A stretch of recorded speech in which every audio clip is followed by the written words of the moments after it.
Radical, républicain, démocrate et progressiste. La parole est à Madame Jeanine Dubié. Merci Madame la Présidente. Ma question s'adresse à Madame la Secrétaire d'État au développement et à la francophonie. Madame la Ministre, la conférence de Paris sur le climat, la COP21, a officiellement débuté hier et accueillera près de 150 chefs d'État et 45 000 personnes. La France s'affiche ainsi à la tête de la plus grande alliance pour le climat. Outre l'objectif clé qui est d'aboutir pour la première fois à un accord universel et contraignant qui permettrait de contenir le réchauffement climatique à 2 degrés, la COP21 sera l'occasion de favoriser la solidarité et la coopération internationale, notamment en direction des pays du continent africain. L'Afrique vit effectivement un triple paradoxe. D'abord en termes de responsabilité. C'est le continent qui émet le moins de gaz à effet de serre avec moins de 3% des émissions mondiales. Ensuite, en termes de vulnérabilité, si le continent africain est le moins pollueur, il est pourtant la première victime du changement climatique, avec des effets dévastateurs pour l'avenir de ces jeunes, dont les moins de 20 ans représentent 50% de la population. Enfin, en termes d'accès à l'énergie, si l'Afrique possède le plus grand potentiel de développement d'énergie renouvelable, ce sont les 3/4 de sa population qui sont privés d'électricité.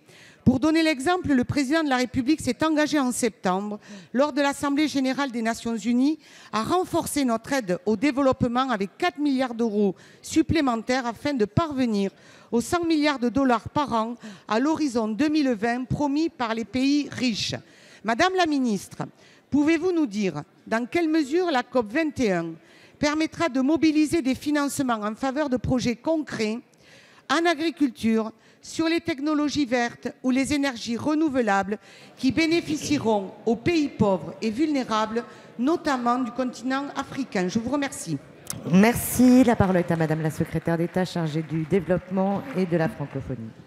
Madame la Présidente, Mesdames, Messieurs les députés, Madame la députée Jeanine Dubié, vous avez raison, la question des financements sera au cœur de cette négociation de la COP 21.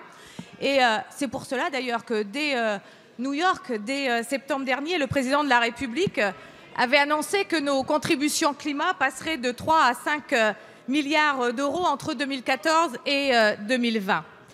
Alors, bien sûr qu'une part substantielle ira à l'Afrique, le pays ou le continent le plus vulnérable. Mais au-delà des questions financières, il s'agit bien d'apporter des réponses concrètes, et des réponses concrètes dès l'an prochain.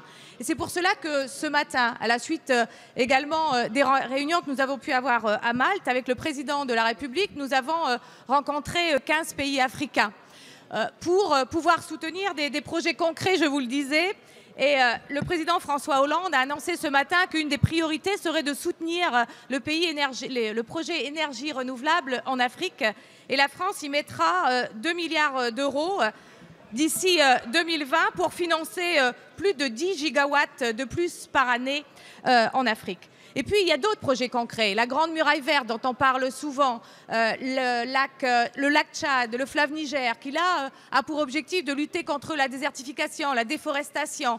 Le président François Hollande a annoncé également ce matin le triplement des financements adaptation, parce que l'adaptation est au cœur du sujet également de la COP21.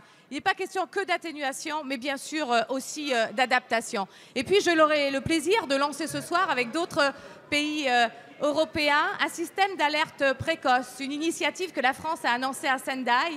Il s'agit tout simplement, mais c'est plus qu'utile, de pouvoir permettre à plus d'1 million de personnes demain d'être sauvées par des systèmes d'alerte. Et pour cela, il nous faut réunir 100 millions d'euros. C'est ce que nous allons faire. C'est plus de 80 pays qui seront touchés. Voilà, la France est mobilisée, Merci. la France s'engage, la France est responsable. Merci pour le groupe Les Républicains.